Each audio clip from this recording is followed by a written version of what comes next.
The stars had been quiet for 300 years. Lieutenant Commander Jake Morrison pressed his face against the observation deck window of the UES Discovery and watched the massive space station grow larger as they approached. Harmony Prime looked like a giant wheel spinning slowly in the darkness, its lights twinkling like a city floating in space. Ships from dozens of different worlds docked at its arms, each one more strange and wonderful than the last.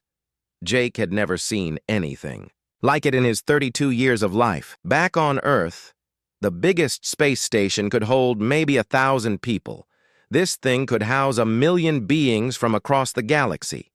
The Galactic Confederation had built it as a neutral meeting place where all species could come together in peace. First time seeing the real galaxy, Morrison?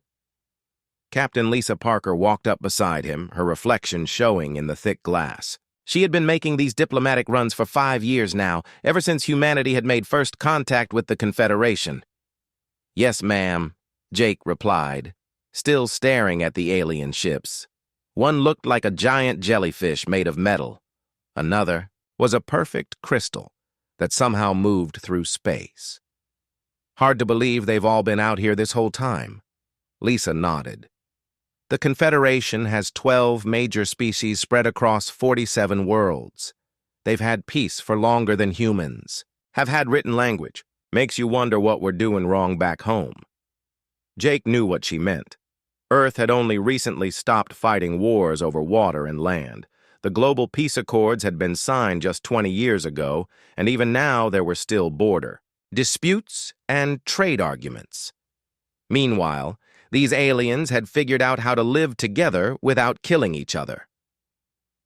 The Discovery's communications officer called out from across the bridge. "Captain, we're being hailed by Harmony Prime traffic. Control, they're asking for our diplomatic credentials." "Send them our papers, Lieutenant Chen," Lisa ordered. She turned back to Jake. "Remember, we're here as observers only. Humanity isn't a member yet. We're just trying to prove we're civilized enough to join their club." Jake straightened his dress uniform and checked his insignia one more time. He had studied every species in the Confederation for months, learning their customs and languages. The Zephyrians were the leaders, tall and graceful with silver skin and large eyes. They had been in space for over 1,000 years and controlled the most advanced technology. The Mindari could read thoughts and had perfect memory, making them ideal diplomats and judges. The Vorthon built machines that could think and create art. The Kreeth were warriors who stood 8 feet tall and had natural armor plating.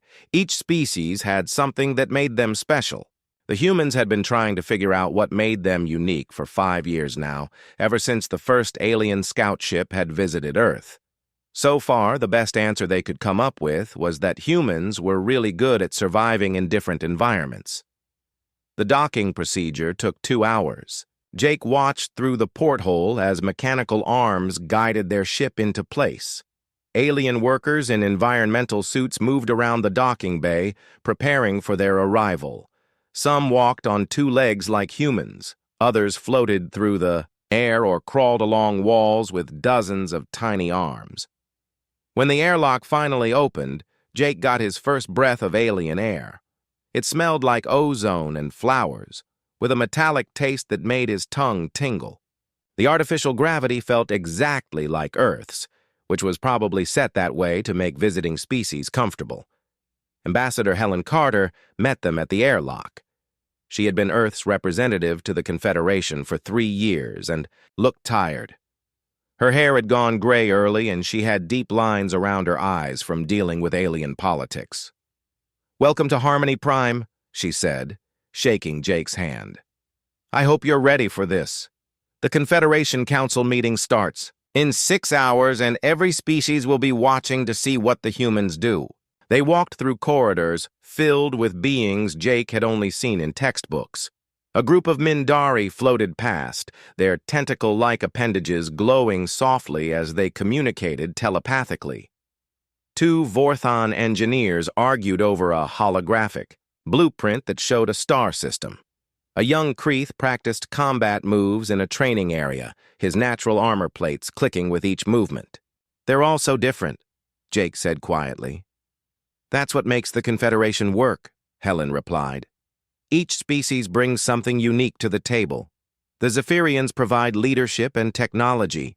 The Mindari handle disputes and negotiations. The Vorthan design and build everything. The Kreeth protect trade routes from pirates. Everyone has a role." "What about humans?" Jake asked the question that had been bothering him for months. Helen was quiet for a long moment. "That's what we're here to figure out. So far, the Confederation sees us as useful for basic labor and resource extraction. We're strong and adaptable, but we don't have any special abilities. No telepathy, no natural weapons, no advanced technology. They don't already have." They reached the diplomatic quarters where Jake would be staying. The room was designed to accommodate any species, with adjustable gravity, atmosphere, and temperature. It felt strange, but comfortable. "Get some rest," Helen said. "Tomorrow you'll meet the council members and see how real galactic politics works. Try not to embarrass our entire species." Jake lay on the bed and stared at the ceiling. Through the small window, he could see ships from dozens of worlds coming and going. Each one represented a civilization that had learned to live in peace with others. He wondered if humans would ever really fit in with them, or if they would always be the newcomers trying to prove they belonged. The Great Hall of Harmony Prime could hold 10,000 beings, and today it was completely full. Jake had never seen so many different species in one place. The air hummed with dozens of languages and translation devices working overtime to keep everyone informed. He sat in the human section, which was embarrassingly small compared to the other delegations. Council member Thexara of the Zephyrians stood at the center podium, her silver skin gleaming under the lights. She had been speaking for an hour about trade agreements and mining rights, her voice carrying easily through the acoustic systems. Jake was trying to follow along when the hall suddenly went quiet. "We have an unscheduled arrival," announced the station's artificial intelligence. "Scaran vessels are requesting permission to dock." The silence that followed was heavy with tension. Jake had read about the Scarans in his briefings, but he had never expected to see them. They were one of the few major species that refused to join the Confederation, preferring to raid and conquer rather than negotiate and trade. Ambassador Carter leaned over to whisper in Jake's ear. "This is bad. The Scarans haven't been seen in this sector for 20 years. They only show up when they want something, and they usually take it by force." The massive doors at the far end of the hall opened with a grinding sound. 12 Scarans marched in, their heavy boots echoing through the chamber. They were huge, even bigger than the Kreeth warriors, with thick red skin covered in natural armor plates. Spikes grew from their shoulders and arms, and their faces looked like they had been carved from stone. Leading them was warlord Grixtar, whose reputation for brutality was known throughout the galaxy. He had personally conquered 17 worlds and destroyed 3 space stations that refused to surrender. Scars covered his face and arms, trophies from countless battles. "Confederation Council!" Grixtar's voice boomed through the hall without any amplification. "I bring greetings from the Scaran Dominion and a challenge to your so-called peaceful order." Council member Thexara tried to maintain her diplomatic composure. "Warlord Grixtar, you are welcome here under the ancient laws of sanctuary, but this is a peaceful gathering. We do not recognize challenges or threats in this place." Grixtar laughed, a sound like rocks grinding together. "Peaceful. Yes, I can see that. You have all become soft and weak, hiding behind your treaties and trade agreements. You have forgotten what real strength looks like." He gestured to his warriors, who began unpacking something from the cases they carried. "The Scaran Dominion claims the Theta Sector mining worlds, 3 planets rich in rare metals that could fuel our expansion for generations. You can give them to us peacefully, or you can fight for them." The Confederation delegates began talking among themselves, in worried voices. The Theta Sector worlds were some of the most valuable mining operations in the galaxy, providing materials that dozens of species needed for their technology. The Confederation does not engage in combat to settle disputes, Thexara said firmly. We have legal processes and arbitration systems that can resolve any territorial claims you wish to make. Legal processes, Grixtar spat. You want to settle this with paperwork and committees. How very civilized of you.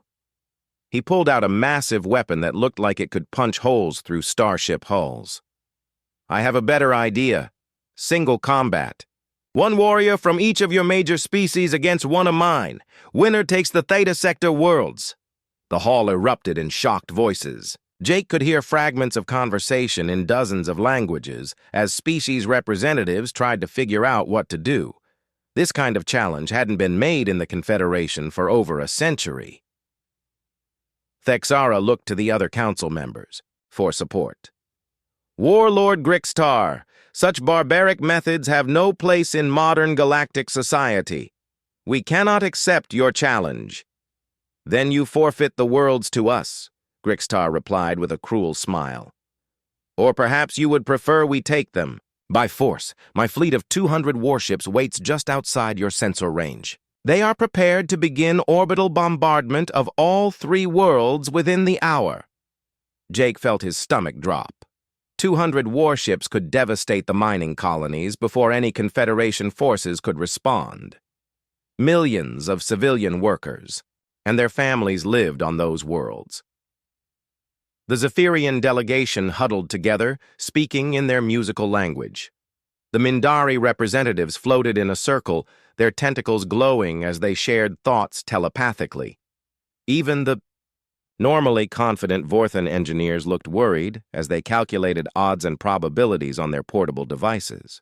We need time to consider your proposal, Thexara finally said. You have 1 hour, Grixtar announced.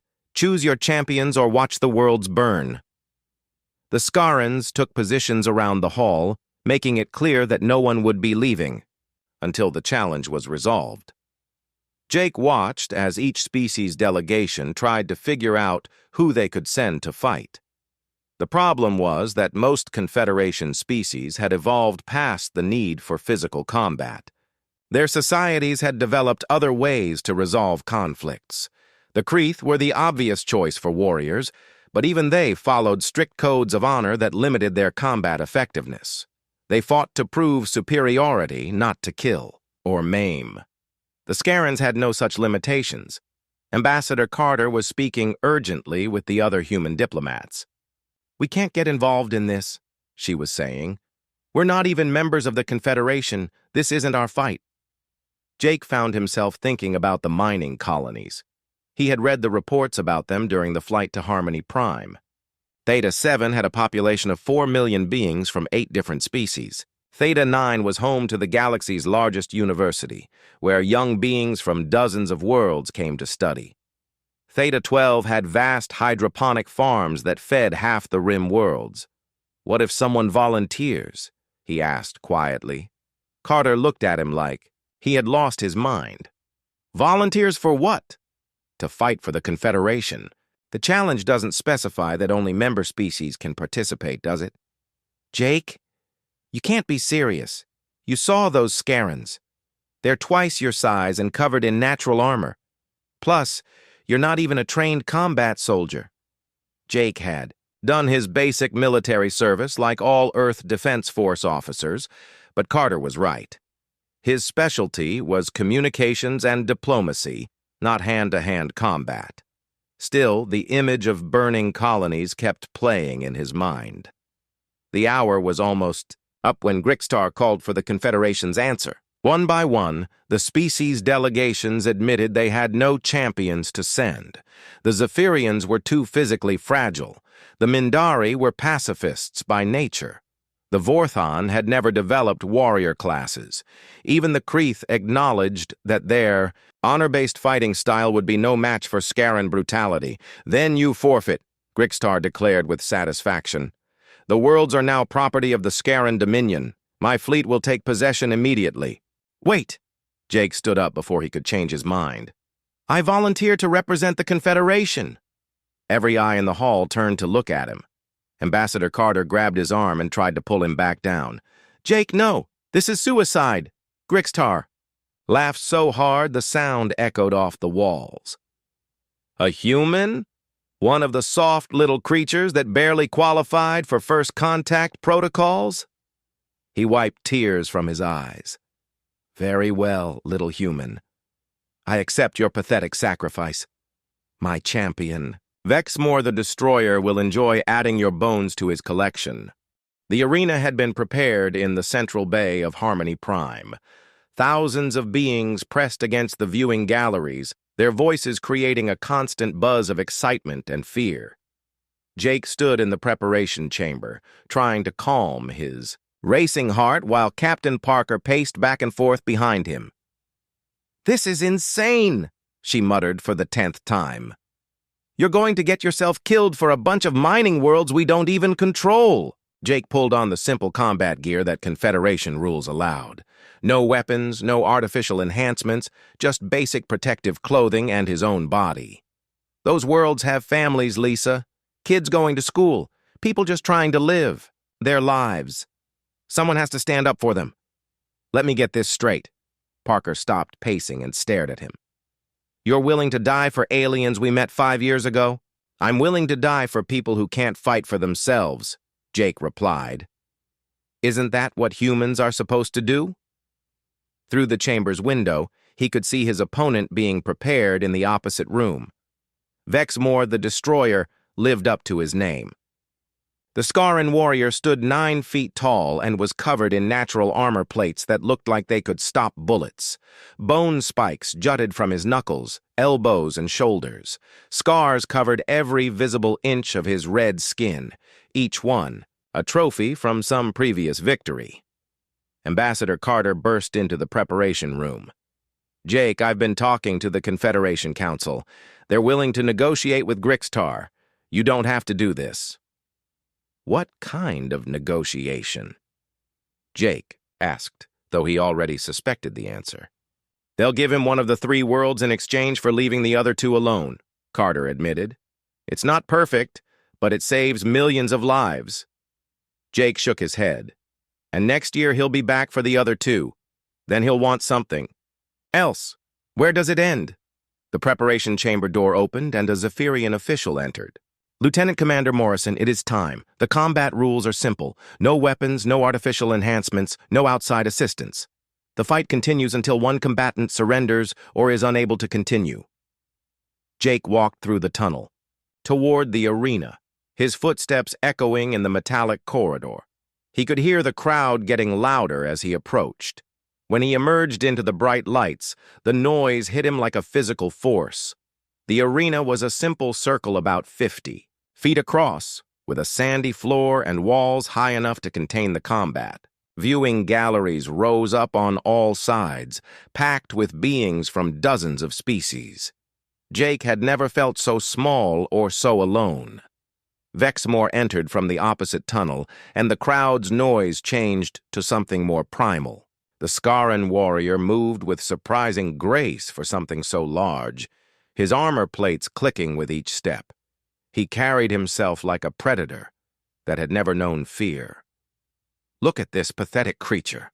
Vexmore's voice boomed across the arena. "So small and weak, I will make your death quick, little human, as a mercy." Jake said nothing. He had learned long ago that talking before a fight was usually a waste of energy. Instead, he studied his opponent, looking for weaknesses. The armor plates had gaps at the joints. The bone spikes could be used against their owner if grabbed correctly. Vexmore was confident, maybe too confident. The Zephyrian referee raised his hand. "Combat will begin on my signal. Warriors, prepare yourselves." Jake dropped into a combat stance he had learned during his military training. It wasn't pretty or formal like the fighting styles he had seen other species use. It was practical and dirty, designed for one purpose: to survive. The referee's hand dropped. "Begin!" Vexmore charged forward like a bull, his massive arms spread wide to grab Jake in a crushing embrace. It was exactly what Jake had expected. The Scaran fought like all the other species he had observed. Formal, predictable, following patterns that had worked for centuries. Jake didn't meet the charge head-on like a proper warrior would. Instead, he dove to the side at the last second, grabbing a handful of sand from the arena floor as he rolled.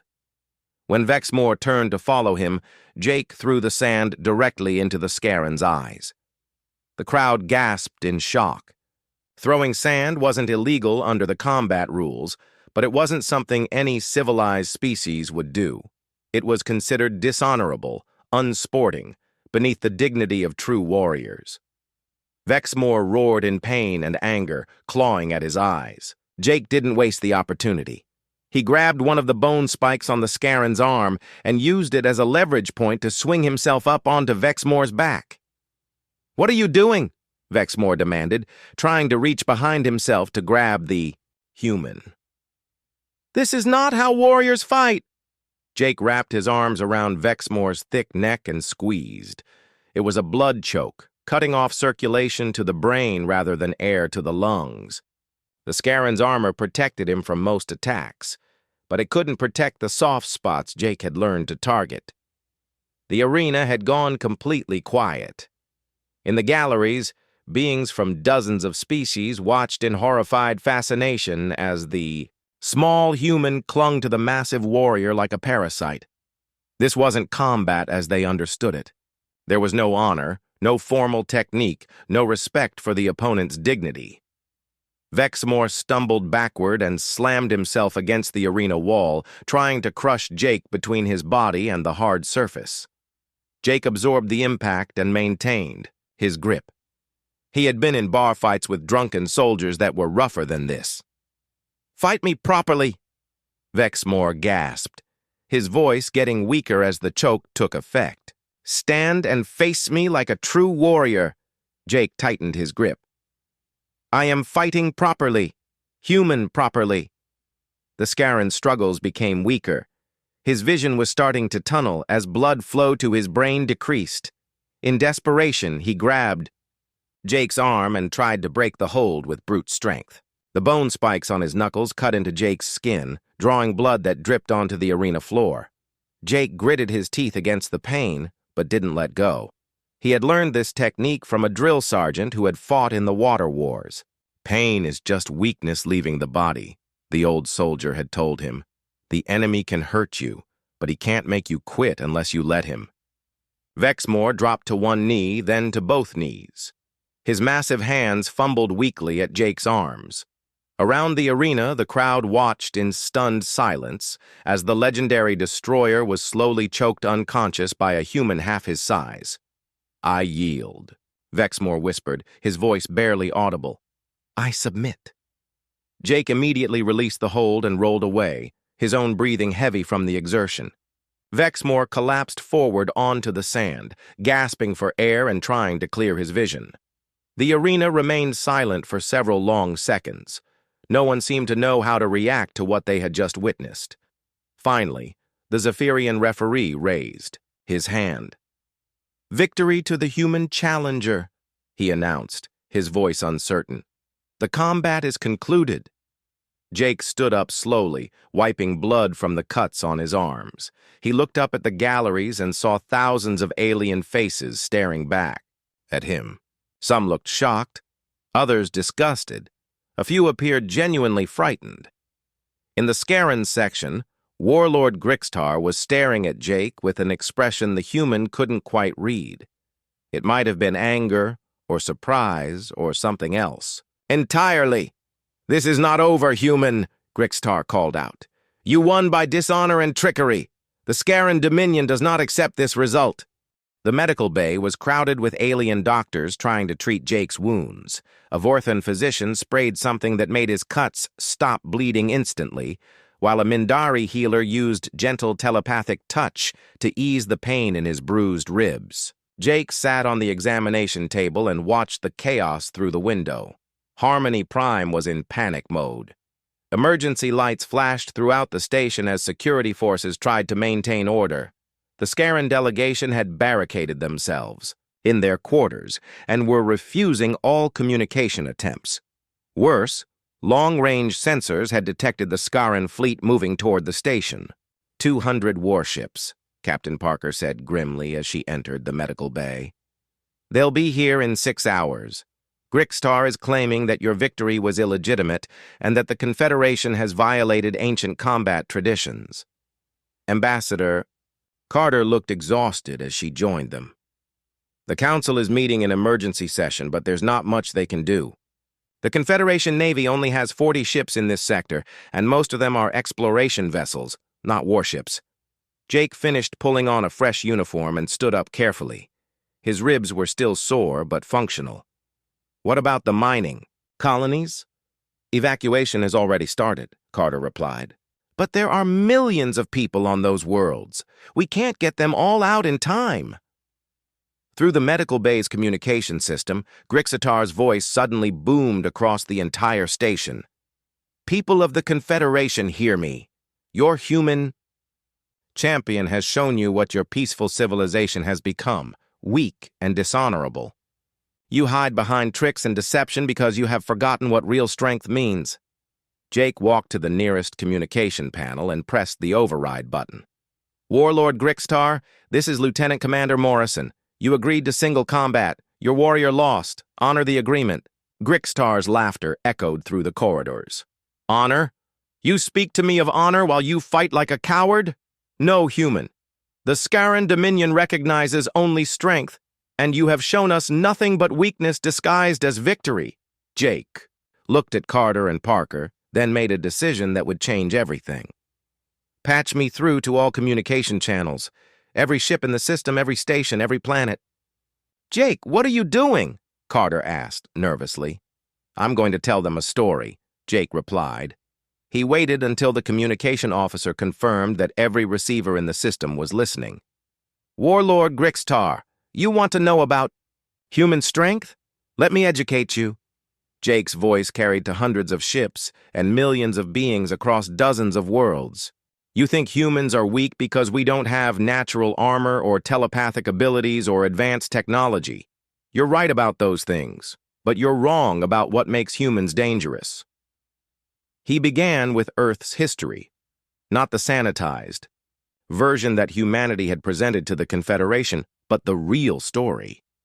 He told them about the world wars, where humans had slaughtered each other by the millions over territory and ideology. He described the Holocaust, the atomic bombs, the biological weapons that could wipe out entire populations. We developed something called total war, Jake continued, his voice steady and calm. It means that every person, every resource, every piece of technology in your civilization becomes a target. We don't just fight armies. We destroy the enemy's ability to make war by eliminating their factories, their food supplies, their will to continue fighting. The communication channels were completely silent except for Jake's voice. In the medical bay, Carter and Parker stared at him in growing horror as he revealed humanity's darkest secrets to the galaxy. Jake described the concept of mutually assured destruction, where two sides built enough nuclear weapons to destroy each other's civilizations completely. We lived under that threat for decades, he said. Children grew up knowing that their world could end in 30 minutes if someone pushed the wrong button, and we called that peace. He talked about chemical weapons that could kill thousands in minutes, biological weapons that could spread disease across continents, and kinetic bombardment systems that could crack planets like eggs. He explained how humans had spent thousands of years perfecting the art of killing other humans. Every species in the Confederation evolved past their violent instincts, Jake said. You became civilized, rational, capable of working together for the common good. Humans never did that. We're still the same predators we were 1,000,000 years ago, just with better tools. By now, his voice was being broadcast to emergency sessions of planetary governments across the galaxy. Alien leaders huddled around communication devices, listening to this human revealed truths that challenged everything they thought they knew about the universe. You want to know why I fought dirty against Vexmore? Jake asked. Because humans don't fight for honor or glory or to prove we're superior. We fight to survive, and we use every advantage we can find. Throwing sand in someone's eyes isn't dishonorable to us. It's smart." He paused to let that sink in, then continued with the revelation that would shake the foundations of galactic civilization. "The diplomatic mission that brought us to the Confederation wasn't our first contact with you. We've been watching you for 50 years. We've studied your technologies, your military capabilities, your social structures, your psychological weaknesses." Carter grabbed his arm. "Jake, stop! You're revealing classified information." Jake gently pulled free and kept talking. "We know that Zephyrian ships carry minimal weapons because they've never needed them. We know that Mindari telepaths can be overwhelmed by psychic static generators. We know that Vorthon artificial intelligences follow predictable logic patterns. That can be exploited. We know that Kreeth warriors won't strike an opponent who has surrendered." The silence on the communication channels was now heavy with fear and understanding. Species that had considered humans to be harmless primitives were beginning to realize they had been carefully studied like laboratory specimens. "The UES Discovery isn't alone out here," Jake said quietly. "We've had ships watching every major Confederation world for decades, cloaked vessels that you never detected, recording your patrol patterns, mapping your defenses, identifying your critical infrastructure." He activated a control sequence on the communication panel that sent a specific signal into deep space. Within minutes, the long-range sensors on Harmony Prime began picking up new contacts. Ships that had been invisible suddenly appeared on every scanner in the system. "Admiral Ben Rodriguez, this is Lieutenant Commander Morrison," Jake said into his communicator. "Please respond." A new voice joined the channel, calm and professional. "Morrison, this is Admiral Rodriguez aboard the UES Leviathan. We've been monitoring the situation. Orders?" Jake looked around the medical bay at the shocked faces of his fellow humans and the alien medical staff. "Stand by, Admiral. I believe we're about to have some very important negotiations." Through the station's windows, everyone could see them now. Hundreds of human warships decloaking throughout the system, their hulls dark and angular, bristling, with weapons that no one in the Confederation had ever imagined. They were not exploration vessels or diplomatic ships. They were instruments of war designed by a species that understood violence better than any other in the galaxy. The UES Leviathan dominated the sensor displays like a small moon. At 3 kilometers long, it was larger than most Confederation space stations and bristled with weapon systems that made alien military analysts weep with terror. Its hull was matte black, designed to absorb sensor sweeps and reflect nothing back into space. Admiral Ben Rodriguez appeared on the main communication screen in Harmony Prime's command center. He was a weathered man in his 60s, with gray hair and scars on his hands from years of military service. His uniform was plain and practical, without the elaborate decorations favored by Confederation officers. "Admiral," Jake said formally, "what is the current tactical situation?" "We have 347 vessels in position throughout the system," Rodriguez replied matter-of-factly. "The Scaran fleet numbers 212 ships, but their technology is approximately 40 years behind our current military standard. Our analysis suggests we could eliminate their entire force in approximately 14 minutes. The command center was filled with representatives from every major Confederation species, and they all heard every word. Council member Thexara stepped forward, her silver skin pale with shock. "Admiral Rodriguez, how long have human military vessels been operating in Confederation space without our knowledge?" Rodriguez glanced at Jake, who nodded slightly. 43 years, Council member. We began surveillance operations shortly after we detected your first deep space exploration missions. Standard protocol for any species making contact with unknown civilizations."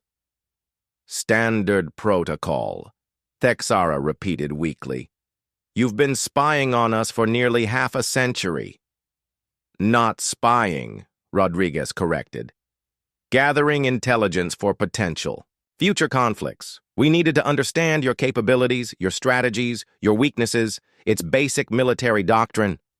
Ambassador Carter looked like she wanted to disappear into the floor. Admiral, these are classified operations. The Confederation Council wasn't supposed to learn about them for another decade. Circumstances have changed, Rodriguez replied. Lieutenant Commander Morrison's actions have accelerated our timeline considerably. On the tactical displays, the human fleet was deploying in formation around Harmony Prime.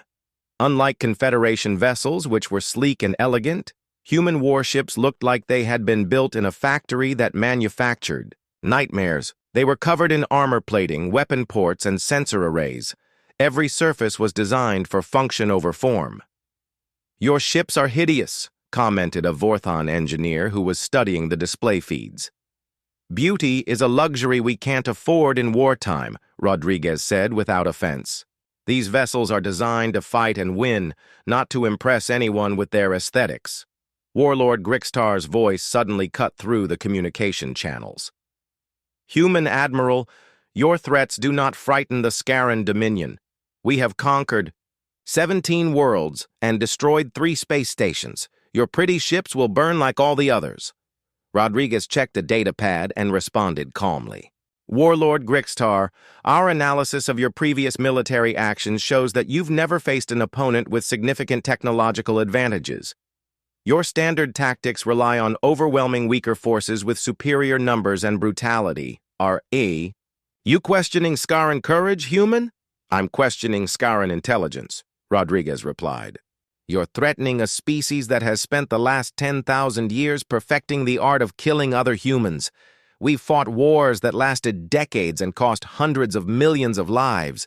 We've developed weapons that can sterilize entire planets and strategies that can bring down civilizations." Jake watched the faces of the Confederation representatives as they absorbed this information. The peaceful species that had welcomed humanity as harmless newcomers were beginning to understand what they had really invited into their galaxy. "Let me show you something, Warlord," Rodriguez continued. He transmitted tactical data to every ship in the system. "These are targeting solutions for every vessel in your fleet. We've been tracking your ships for the past 6 hours, analyzing their weak points, calculating optimal firing solutions. On the displays, red targeting indicators appeared on every Scaran vessel. The precision was terrifying. Not only had the humans identified every ship, but they had marked specific points on each hull where weapons fire would be most effective. "This is our standard nuclear torpedo," Rodriguez said as technical specifications appeared on screen. "Yield equivalent to 50 million tons of conventional explosives. Each of our destroyers carries 24 of them. Our battle cruisers carry 72. The Leviathan carries 240. The mathematics were staggering.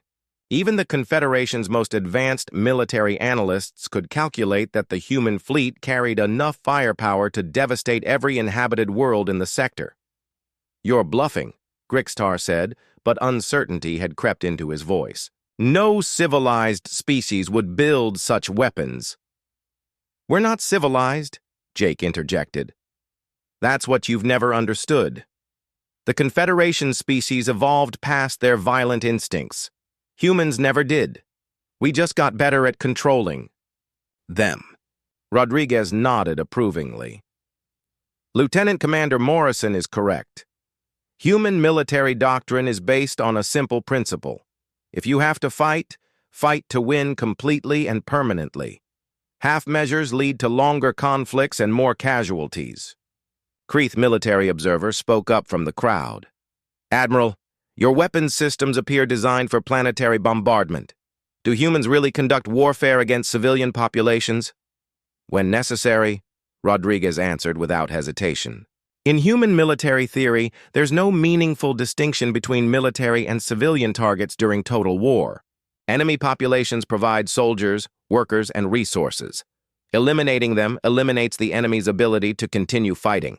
The command center had gone completely silent except for the background hum of life support systems. Representatives from species that had never experienced true warfare struggled to comprehend the implications of what they were hearing. "However," Rodriguez continued, Humans prefer not to fight at all. Our analysis suggests that the most effective military strategy is to be so obviously superior that potential enemies surrender before combat begins. He transmitted another set of data to the system displays. These are projected casualty figures for various conflict scenarios. If the Scarran fleet attacks Harmony Prime, we estimate 14 minutes until their complete elimination. If they retreat to their home system and attempt to fortify, we estimate 6 days to achieve total planetary control. If they attempt to conduct guerrilla warfare from hidden bases, we estimate 18 months to complete pacification operations. Jake could see the effect these words were having on the Scarran communications. The background chatter and aggressive posturing had stopped. Even veteran warriors were beginning to understand that they faced an enemy unlike anything they had ever encountered. "Warlord Grixtar," Rodriguez said formally, "the Confederation has offered you a choice. Accept the results of single combat and withdraw from the Theta Sector, or face the consequences of continued aggression. The human fleet will support whatever decision the Confederation Council makes." There was a long pause before Grixtar responded. When he did, his voice had lost much of its earlier confidence. "And if we choose to withdraw, what guarantee do we have that your fleet won't follow us home?" "You have my word as an officer," Rodriguez replied. "Humans don't fight wars of conquest. We fight wars of survival. If you're not threatening us or our allies, we have no reason to harm you." The Confederation Council Chamber had been redesigned to accommodate a new member. The human delegation now occupied a section equal in size to the other major species, with Jake Morrison sitting at the center as Earth's first official ambassador to the galactic community. 6 months had passed since the confrontation at Harmony Prime. The Scarran Dominion had not only withdrawn from the Theta Sector, but had formally requested membership in the Confederation under human military protection. Warlord Grixtar himself had undergone what could only be described as a religious conversion, spending hours each day studying human military history and philosophy. "The Rim War has been officially concluded," announced Council Member Thexara, her voice carrying across the chamber. "The Hadek Alliance surrendered unconditionally after human forces demonstrated orbital superiority over their home system. Total casualties, 0. Jake nodded approvingly. The Hadek had been raiding Confederation shipping lanes for 20 years, always staying just ahead of the slow-moving diplomatic processes that the peaceful species preferred. Admiral Rodriguez had ended the conflict by parking the Leviathan in orbit over their capital city and politely asking if they would like to discuss terms. "Ambassador Morrison," Thexara continued, "the Council formally thanks humanity for its service in this matter. Your species has brought a unique perspective to Confederation defense strategies." "The pleasure is ours, Council Member," Jake replied. "Humans have always believed that the best way to preserve peace is to make war so costly that no one wants to attempt it." Captain Parker, now promoted to Admiral and Commander of the Confederation Defense Fleet, stood to address the chamber. "The integration of human military doctrine with Confederation diplomatic protocols has exceeded all expectations. We've resolved 14 territorial disputes, ended 3 pirate organizations, and deterred 2 potential invasions without firing a single shot." The transformation of galactic politics had been remarkable. Species that had spent centuries carefully balancing fear-based deterrent systems now operated under the protection of beings who understood violence so completely that they rarely needed to use it. "There is one matter of concern," spoke up a Vorthon representative. "Our psychological analysis departments are reporting unusual behavior patterns among younger members of various species. They appear to be studying human military history and combat techniques." Jake had been expecting this issue. "Ambassador Kelly Tarr, we've noticed the same trend. Young beings from across the galaxy are fascinated by human approaches to conflict resolution. We've established cultural exchange programs to channel that interest constructively." "Constructively?" asked a Mindari counselor, her tentacles glowing with concern. How does one constructively study the art of warfare? By understanding it, well enough to prevent it, Jake replied. Every human child learns about our wars not to glorify them, but to understand their cost. We study violence so that we can choose alternatives. Admiral Rodriguez, participating via hologram from his flagship, added his perspective. The greatest weapon any species can possess is the knowledge that they could destroy their enemies completely, combined with the wisdom to choose not to. Fear of consequences prevents more conflicts than any diplomatic treaty. The chamber fell, quiet as representatives contemplated this philosophy. For species that had evolved past their violent instincts, the idea of deliberately maintaining the capacity for destruction as a tool for peace was difficult to comprehend. Grixtar, now serving as a special military advisor to the Confederation, stood to speak. His massive frame was unchanged, but his demeanor had shifted from brutal warrior to thoughtful strategist.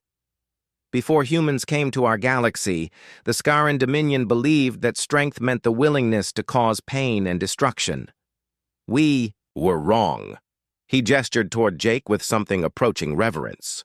True strength is having the power to cause pain and destruction, then choosing mercy instead. When Ambassador Morrison defeated Vexmore, he could have killed him easily. When Admiral Rodriguez could have destroyed our fleet in minutes, he offered us a chance to surrender. That is power beyond anything we had imagined. A young Zephyrian in the observer section raised her hand to speak. Ambassador Morrison, humans seem to view the capacity for violence as a responsibility rather than an advantage. Can you explain this concept? Jake thought carefully before responding. In human philosophy, power and responsibility are the same thing. The more capable you are of causing harm, the more obligated you are to prevent it. We call this being the strong protecting the weak. But what happens when humans disagree among themselves? Asked a Kreeth observer. If your species is so capable of warfare, how do you prevent conflicts between your own people? The same way we prevent conflicts with other species, Jake replied, by making the consequences too terrible to contemplate. Humans learned long ago that we could destroy our own civilization easily. That knowledge makes us very careful about how we treat each other. Admiral Parker activated a display showing current Confederation space. Green indicators marked human patrol routes, covering territories that spanned dozens of star systems. The human defense fleet currently maintains peacekeeping forces in 47 sectors. Our presence has reduced piracy by 93% and territorial disputes by 87%. More importantly, she continued, we've established the Confederation Military Academy on Luna, where young beings from all species can learn human military principles. The goal isn't to create warriors, but to create leaders who understand the true cost of conflict. Jake smiled at the mention of the academy. It had been his idea, based on the observation that species without experience in warfare were vulnerable to those who did understand it. Better to teach everyone the same lessons humanity had learned the hard way. The Academy's first graduating class includes students from 19 different species, he noted. They're learning not just tactics and strategy, but the ethical frameworks that guide the use of force. When to fight, when to retreat, when to show mercy, and when to demonstrate strength. Council member Thexara consulted her notes. The final item on today's agenda concerns humanity's proposal for exploration of the Outer Rim territories. Ambassador Morrison, please explain your request. Jake stood and activated a star chart showing the galaxy's unexplored regions. Long range sensors have detected at least 43 potentially habitable systems beyond current Confederation space. Some show signs of primitive civilizations. Others appear uninhabited but rich in resources. Humanity volunteers to lead the exploration missions, he continued. Our experience with first contact protocols and our military capabilities make us ideal candidates for encountering unknown species. We can establish peaceful relations with civilized species and discourage aggressive ones from threatening Confederation. Interests. In essence, Admiral Rodriguez added, humans will serve as the galaxy's early warning system and first line of defense. We'll explore new territories, assess new species, and report back to the Confederation Council for diplomatic integration. The vote was unanimous. Every species represented in the chamber agreed to humanity's expanded role in galactic affairs. Jake watched the display board light up with green confirmation signals and felt a mixture of pride and responsibility. After the session ended, he remained in his seat as the chamber gradually emptied. Texera approached him with an expression that might have been curiosity or concern. "Ambassador Morrison, may I ask you a personal question?" "Of course, Council member. Do you ever regret revealing humanity's true nature to the galaxy? Your species could have maintained the deception indefinitely, allowing others to underestimate your capabilities." Jake considered the question seriously. "Council member, the greatest fear any human can experience isn't the fear of dying or losing everything we care about. It's the fear of what we might be capable of doing to others if we're not careful." He gestured toward the empty chamber where representatives from dozens of species had just voted to trust humanity with their collective security.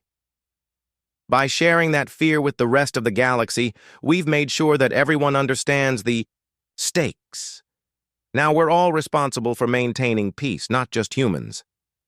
And if humanity ever faces a threat that requires you to use your full capabilities," Jake's expression grew somber, "then the galaxy will learn what real fear looks like. But until that day comes, we'll do everything in our power to make sure it never does." As he left the chamber and walked through the corridors of Harmony Prime, Jake reflected on how much had changed. The station that had once seemed impossibly alien now felt like a second home. Beings from dozens of species nodded respectfully as he passed, no longer seeing him as a primitive newcomer, but as a guardian of their peaceful civilization. In the end, one human had indeed shown them what real fear looked like. But more importantly, he had shown them what real strength looked like: the power to choose mercy over vengeance, protection over conquest, and peace over the terrible alternatives that humans understood all too well.